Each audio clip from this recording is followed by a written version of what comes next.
नमस्कार मंडळी, मी तुमचा लाडका मित्र वरद विजय चव्हाण आणि मी तुम्हा सर्वांचं माझ्या युट्यूब चॅनलमध्ये स्वागत करत आहे. म्हणजे आता संघर्ष योद्धा मनोज जरांगे पाटील आणि अल्लाड पल्लाड या सिनेमाला रिलीज होऊन 12 दिवस झालेले आहेत. एक सिनेमा चांगली कामगिरी करतोय, दुसरा सिनेमा खरंच त्याच्या नावाप्रमाणे संघर्ष करतोय आणि कुठेतरी मनोज जरांगे पाटील साहेबांबद्दल जे काही कन्फ्युजन किंवा काही जे काही झालंय त्यांच्या ओव्हरऑल कॅरेक्टरबद्दल ते क्लिअरली सिनेमाच्या बॉक्स ऑफिसवर रिफ्लेक्ट होताना आपल्याला दिसतंय. आता या दोन्ही सिनेमांचे 12 दिवसांचं कलेक्शन आपण या व्हिडिओमध्ये जाणून घेणारच आहोत. बट हे कलेक्शन ऐकण्याआधी एक जेंटल रिमाइंडर की हे कलेक्शन अगदी तंतोतंत खरं असेल असं नाही. थोडं 19-20 पकडा, कदाचित जेवढे मी आकडे सांगतोय त्याच्यापेक्षा जास्तच या सिनेमाने कमाई केली असेल असं धरून चाला. कारण मराठी सिनेमाला कुठल्याही प्रकारचा ट्रेड अनालिसिस नसतो. एक तर विविध वेबसाईट्सवर जे काही आकडे येतात ते, आणि त्यातून निर्मात्यांकडून जे काही आपल्याला आकडे आपल्या सोशल मीडियावर त्यांच्या पब्लिश केले जातात ते खरे असतील असं धरून आपण चालतो की बाबा त्यांच्यामध्ये कुठेतरी सिनेमाचं कलेक्शन असेल.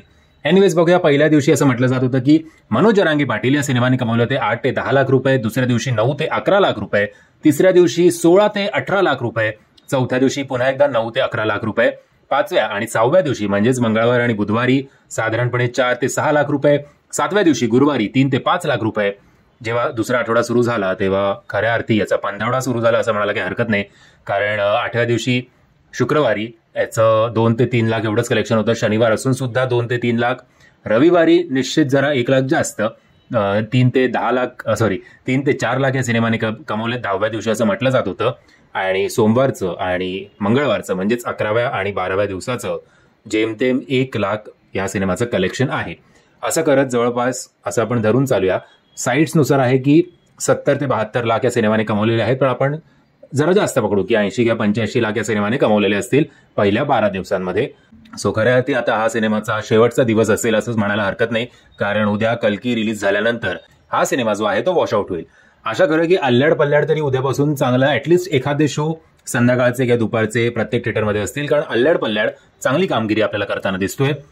पहिल्या दिवशी असं म्हटलं जात होतं की या सिनेमाने कमावले होते 10 ते 12 लाख रुपये, दुसऱ्या दिवशी 20 ते 22 लाख रुपये, तिसऱ्या दिवशी रविवारी 40 ते 42 लाख, चौथ्या दिवशी सोमवारी 24 ते 26 लाख, पाचवा आणि 6वा दिवस म्हणजेच मंगळवार आणि बुधवार 15 ते 18 लाख रुपये, सातव्या दिवशी गुरुवारी 13 ते 15 लाख रुपये, दुसऱ्या दिवशी दुसऱ्या आठवड्याचा जो वीकेंड होता तेव्हापासून पुन्हा एकदा आपल्याला ग्रोथ बघायला मिळाली.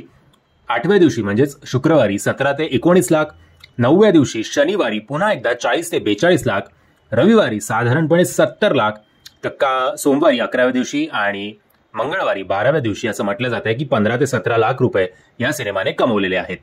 असं करत या सिनेमाचं पहिल्या 12 दिवसांचं कलेक्शन असेल साधारणपणे 3.5 कोटी किंवा 3 कोटी 60 लाखच्या आसपास. आता त्यांच्या निर्मात्यांकडून जे आकडे आले आहेत 11 दिवसापर्यंतचे ते आहे काहीतरी 3 कोटी 70 लाख. सो कालचा ॲडिशनल धरून आपण असं धरूया की बाबा 4 कोटीच्या आता जवळपास हा सिनेमा आज उद्यामध्ये पोहोचेल. म्हणजे पुन्हा एकदा तुम्हाला विनंती की मराठी सिनेमाला सिनेमागृहात जाऊन बघा आणि मराठी सिनेमाला जास्तीत जास्त सपोर्ट करा. कारण उद्यापासून साऊथ आणि बॉलिवूड हे आपल्या डोक्यावर बसणार आहेत.